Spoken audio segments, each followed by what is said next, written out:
पति पत्नी के दर्दनाक इमोशनल कहानी। दोस्तों, आज की कहानी एक ऐसे पति पत्नी के जोड़े की जिंदगी पर बीती हुई दर्दनाक कहानी है जिसे पढ़कर मेरी आंखों में आंसू आ गए। आपसे गुजारिश है कि इस इमोशनल स्टोरी को पूरा सुनिएगा। बहुत ही ज़बरदस्त कहानी है। इस कहानी में आपको अनेकों ऐसे मोड़ मिलेंगे जिन्हें पढ़कर आप भी इमोशनल हो जाइएगा। चलिए दोस्तों, अब इस कहानी को स्टार्ट करते हैं। यह कहानी पति पत्नी के जोड़े की जिंदगी पर आधारित है। बेहद ही भावपूर्ण और इमोशनल कहानी है। बहुत ही अच्छा लगेगा। मुझे पहले लड़के की तस्वीर दिखाओ माँ, फिर मैं फैसला करूँगी हाँ या ना का। माँ ने रीता की तरफ देखा। अच्छा, हम तुम्हारे लिए क्या कोई अच्छा लड़का नहीं देखेंगे? रीता गुस्से से बोली। माँ, बस लड़का देखना है मुझे, उसकी तस्वीर मंगवा ले या लड़के को यहीं बुला लो। माँ ने डांटा। पागल है, शर्म नहीं आती? चल दफा हो जा अपने कमरे में। बाबा भी आ गए। क्यों डांट रही हो मेरी बच्ची को? रीता बाबा के पास गई और जाकर कहने लगी, बाबा मुझे लड़का देखना है। बाबा ने मुस्कुराकर कहा, हाँ बेटी, तुम्हारी मर्जी से ही करेंगे शादी। कल मैं उसकी तस्वीर मंगवा लूँगा। लड़के का अपना होटल है, पढ़ा लिखा है, प्यारा है। लेकिन रीता को तो लड़का देखना था। लड़का तो प्यारा है। रीता ने हाँ कर दी। 10 दिनों में ही रीता की शादी हो गई। रीता का शादी अरेंज मैरिज थी। न कभी मुलाकात हुई, न कभी कोई बात, कभी एक दूसरे को मिले भी नहीं। ये ऐसा पवित्र रिश्ता होता है, दो अजनबी एक जान हो जाते हैं जो कभी जिंदगी में मिले भी ना हो, दो पल भर में एक दूसरे की जान बन जाते हैं। पहली रात थी। सुशील कमरे में आया, हाथ में आइसक्रीम पकड़ी हुई। रीता नजरें झुकाए बैठी थी। आइसक्रीम तो रीता की फेवरेट थी। सुशील को नमस्ते की। सुशील पास बैठ गया। सुशील थोड़ा सा शर्माता भी था। आइसक्रीम खाते हुए बोला, जितने पैसे शादी पर खर्च किए, इतने की काश मैं आइसक्रीम खा लेता। रीता का घूंघट उठाकर बोला, आप खाओगी? पहले तो रीता ने शर्माते हुए मना कर दिया। फिर सुशील ने प्यार से कहा, खा लो, प्यार बढ़ेगा। रीता को आइसक्रीम दिया और खुद भी खाने लगा। रीता सारी आइसक्रीम खा गई। सुशील ने जब पूछा, आइसक्रीम पूरी ख़त्म कर दी? रीता मुस्कुराने लगी, वो तो मैं खा गई। सुशील भी मुस्कुराने लगा, बहुत कंजूस हो, आप पहले कहती हो नहीं खाती और अब देखो सारी की सारी आइसक्रीम खा गई हो।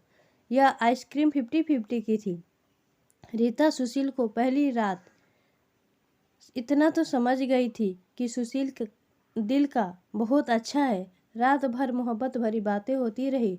जिंदगी अपनी असल मंजिल की तरफ मुड़ गई थी। वक्त गुजरने लगा। रीता के भाई की शादी थी। रीता 4 महीने की प्रेग्नेंट भी थी। रीता ने सुशील से कहा, मुझे भाई की शादी में जाना है। सुशील ने रीता के पास बैठकर बोला, रीता, डॉक्टर ने आपको लंबी यात्रा करने से मना किया है, इसलिए मैं कोई रिस्क नहीं लेना चाहता। मैं नहीं इजाज़त दे सकता शादी में जाने की। रीता को बहुत गुस्सा आया। सुशील, पागल हो गए हो क्या? मेरे भाई की शादी है और आप कह रहे हैं कि नहीं जाना। आप मुझे कार में बैठाकर आराम से छोड़कर आ जाएं। बस सुशील ने रीता का हाथ पकड़ा, मोहब्बत से फिर समझाने लगा, रीता क्यों बेकार की जिद करती हो? डॉक्टर ने यात्रा करने से मना किया है तो मैं नहीं जाने दे सकता तुमको। तुम लापरवाह हो जाती हो और मैं तुमको किसी के भरोसे नहीं छोड़ सकता। इतना कहकर सुशील कमरे से बाहर चला गया। रीता रोने लगी। रीता ने अपनी माँ को फ़ोन किया। सुशील मना कर रहा है शादी में आने के लिए। माँ ने समझाया, बेटा अगर वो कह रहा है तो मत ही आओ। लेकिन रीता की भाभी और भाई जिद करने लगे, क्यों नहीं आने दे रहा है सुशील हमारी बहन को? वो रात को आए। सुशील भी घर पर था। कहने लगे कि मेहंदी है, 3 दिन की बात है, हम रीता को लेने आए हैं। सुशील ने रीता की तरफ देखा। रीता, मैंने क्या कहा था तुमसे? रीता ने नजरें झुका ली, कमरे में चली गई। उठकर सुशील को गुस्सा तो बहुत था, लेकिन वो गुस्सा कंट्रोल कर लिया। 1000 रुपया जेब से निकाल कर रीता को दिया। ये कुछ पैसे रख लो, बाकी और चाहिए तो ले लेना, मैं आऊँगा कल। रीता बहुत खुश थी। सुशील ने अपने सीने से लगाया। रीता को अपना ख्याल रखना। रीता। फिर रीता शादी में चली गई। मेहंदी की रात रीता की बुआ की लड़की भी आई हुई थी। डांस भी किया, काफ़ी इंजॉय किया। बारात वाले दिन जब भाई की बारात लड़की वालों के घर पहुंची तो बारिश हो रही थी। गली में काफ़ी कीचड़ था। रीता का पाँव फिसला, गिर गई। गिरते ही उसके पेट में दर्द होने लगा। रीता ज़ोर ज़ोर से रोने लगी। जल्दी से रीता को अस्पताल ले गए। रीता दर्द से चिल्ला रही थी। सुशील को कॉल की, रीता के बारे में बताया। सुशील घबरा गया, यहाँ आ गया। वो जल्दी से अस्पताल पहुँचा। डॉक्टर रीता को इमरजेंसी वार्ड में ले गए थे। सुशील बहुत परेशान था। दिल की धड़कनें बेकाबू थी। जुबान पर ईश्वर का जाप था। बाकी सब लोग शादी की खुशियों में मगन थे, लेकिन सुशील परेशान खड़ा था। कुछ देर बाद डॉक्टर कमरे से बाहर आए। उन्होंने सॉरी कहते हुए बताया, आपका बच्चा मर चुका है। सुशील बेजान सा होकर कुर्सी पर बैठ गया। भगवान से हिम्मत मांगकर जल्दी से वार्ड में गया। रीता रो रही थी। सुशील को देखकर मुंह मोड़ लिया। सुशील पास बैठ गया, सर पर हाथ फेरने लगा। अच्छा चल चुप कर मेरी सोनी, रोना बंद कर, बस ऊपर वाली की मर्जी थी। रीता फुट फुट कर रोने लगी। सुशील मुझे माफ़ कर दो, मुझसे गलती हो गई। सुशील ने आंसुओं से भीगी हुई पलकों को चूम लिया। अरे बस बस मेरी जान, रोते नहीं है, अब ऊपर वाले की मर्जी थी, चुप हो जाओ। रीता खुद को गुनहगार समझ रही थी, अपने बच्चों और सुशील का। सुशील समझने लगा। रीता का सर अपनी गोद में रख लिया। चुप हो जाए मेरी सोनी, सोनी रो मत, अब देख मैं तेरे पास हूँ। रीता को लेकर घर चला गया। शादी खत्म हुई, सब घर आ गए। रीता का हाल पूछने। रीता खुद पर इल्ज़ाम दे रही थी, मुझे रोका था सुशील ने माँ, लेकिन मैं जिद करती रही, शादी में जाना है। अगर मैंने इनकी बात मान ली होती तो आज शायद मैं अपना बच्चा ना खोती। सुशील समझ रहा था रीता का दिल ही दिल में खुद को कसूरवार ठहरा रही है, इसलिए सुशील प्यार से समझाता रहा रीता को, अरे पागल है, खुद को परेशान ना कर, ऊपर वाले की मर्जी थी ना, ऊपर वाले ने चाहा तो हमें फिर से औलाद जरूर देगा।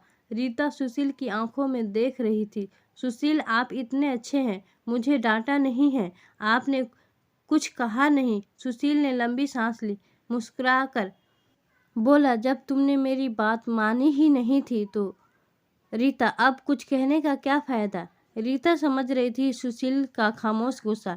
1 साल बाद फिर ऊपर वाले ने उनको बेटा दे दिया। सब बहुत खुश थे। सुशील बाहों में उठाकर चूमने लगा अपने बेटे को। रीता बेड पर लेटी सुशील की आंखों में बेटे की मोहब्बत में निकलते आंसू देख रही थी। जिंदगी में अच्छे दिन आते हैं, लेकिन अक्लमंद वही होता है जो खुद को हालात में ढाल लेता है। सुशील के 2 भाई जो सुशील से अमीर थे, उन दोनों भाइयों का अपना अच्छा खासा बिजनेस था, लेकिन सुशील का छोटा सा होटल था जिससे बस गुजारा हो रहा था। रीता ने जिद की, सुशील बच्चे को गर्मी लगती है इसलिए यह बहुत रोता है, मुझे कमरे में एसी लगवा कर दे। सुशील ने सिर पर हाथ रखा। अरे रीता, पागल हो गई हो क्या, मेरे पास नहीं है इतने पैसे एसी के लिए। रीता ने जिद की, मुझे एसी चाहिए बस कमरे में। सुशील अपने बेटे को सीने पर लेटाकर खेल रहा था उसके साथ। रीता बस एसी लगवाने की जिद किए बैठी थी। सुशील ने रीता का हाथ पकड़ा, अपने करीब किया। रीता, पता नहीं क्यों इतनी जिद्दी हो तुम, लगवा दूंगा एसी, ये लो सो गया है मेरा राजकुमार, इसको लेटा दो। 2 साल बाद ऊपर वाले ने एक बेटी भी दी। वे दोनों बहुत खुश थे।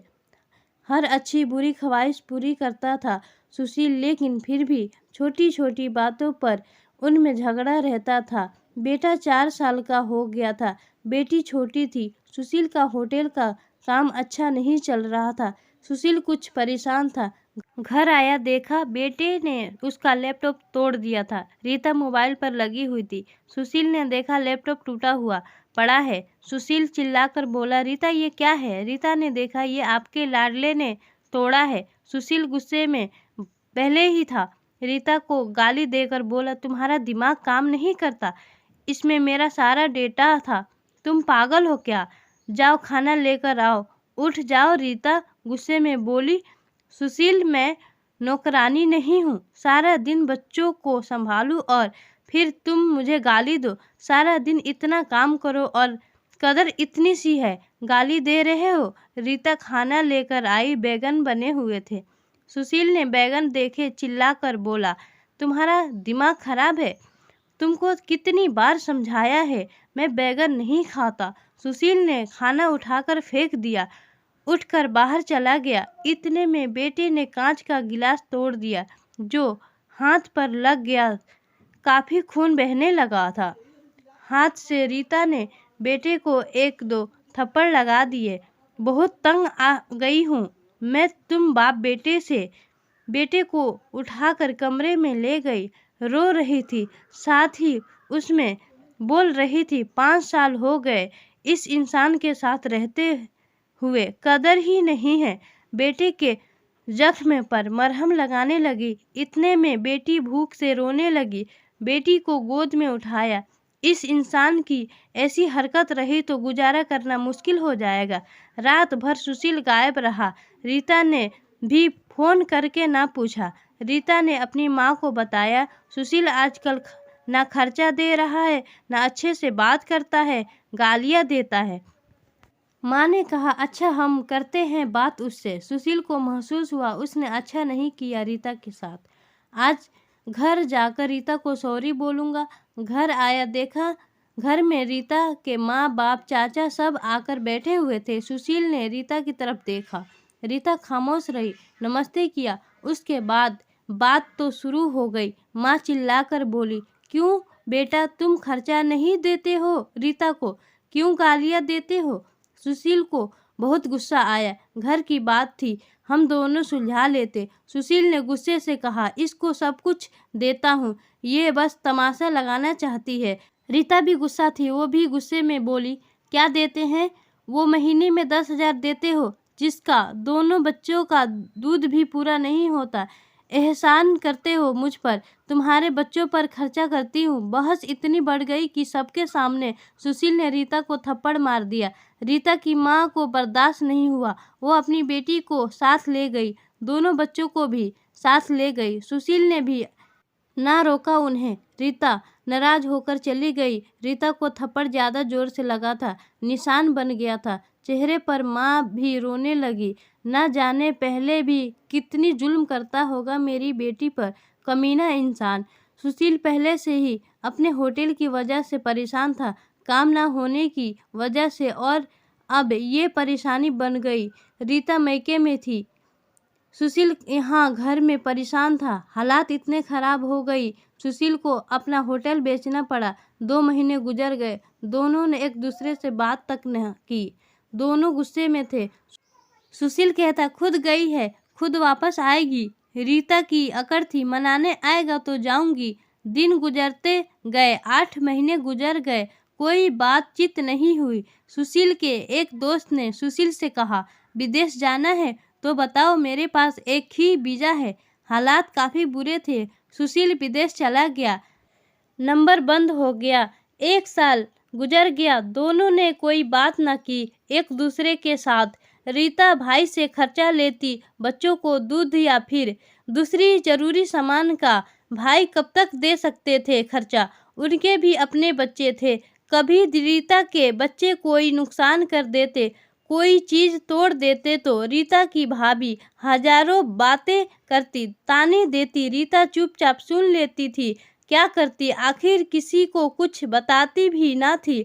दीपावली का दिन था। रीता ने भाई से कहा, पैसे दे दो, बच्चों को शॉपिंग करवानी है। भाभी पास से बोली, बहन साफ सी बात है, हमारे पास फालतू के पैसे नहीं हैं। उस इंसान के साथ गुजारा नहीं तो तलाक लेकर किसी दूसरे से शादी कर लो, जाओ यहाँ से। रीता उस दिन बहुत रोई थी। उसे एहसास होने लगा था, सुशील तो मेरे सर का ताज है। सुशील दुबई में बच्चों को याद कर बहुत रोता था। रीता पागल, बात कुछ भी नहीं, और तूने यह क्या कर दिया? उधर रीता के भाई ने रीता के लिए एक आदमी देखा जिसकी पत्नी की मृत्यु हो चुकी थी, 4 बच्चे थे। उसके भाई ने रीता से कहा, बस सुशील से तलाक ले लो, इस आदमी से शादी करके घर बसा लो अपना। रीता की आंखें भीग गई थी आंसुओं से। जल्दी से मोबाइल निकाला, सुशील को फोन लगाया, नंबर बंद आ रहा था। रीता रोने लगी, मुझे सुशील के पास ही जाना है, मुझे कोई शादी नहीं करनी किसी से। उधर सुशील का भी दिल तड़प रहा था। उसने सोचा, मेरी रीता तो मासूम सी है, थोड़े से गुस्से पर नाराज हो जाती है ना, खुद ही माफ़ी मांग लूँगा अपनी जान से। वह टिकट करवा कर हिंदुस्तान वापस आ गया। रीता रो रो कर भगवान से अपने पापों, अपनी गलती की माफ़ी मांग रही थी कि ऊपर वाले मुझे माफ़ कर दे, मुझे मेरी सुशील वापस कर दे। रात भर रोती रही। सुबह बेटे को नाश्ता करवा रही थी कि दरवाजे पर घंटी बजी। भाभी ने दरवाज़ा खोला, सामने देखा सुशील खड़ा था। रीता की नज़र पड़ी सुशील पर, हाथ से दूध का कप छूट गया। नंगे पांव दौड़ते हुए जाकर सुशील के सीने से जा लगी, चीख चीख कर रोने लगी, सुशील मैं बहुत प्यार करती हूँ तुमसे। सुशील के पांव पकड़ लिए, माफ़ कर दो सुशील। सुशील ने रीता का माथा चूमा, आंसू साफ किया, तुम भी माफ़ कर दो मेरी जान, मैंने गुस्से में ज़्यादा बोल दिया था। बच्चों को सीने से लगाया, सुशील प्यार करने लगा। रीता के भाई और भाभी की आंखों में आंखें डालकर गर्व से बोली, मेरा परमेश्वर मेरा हमसफ़र है, मेरे पास आप लोगों का बहुत बहुत धन्यवाद। वो सुशील के साथ घर वापस आ गई।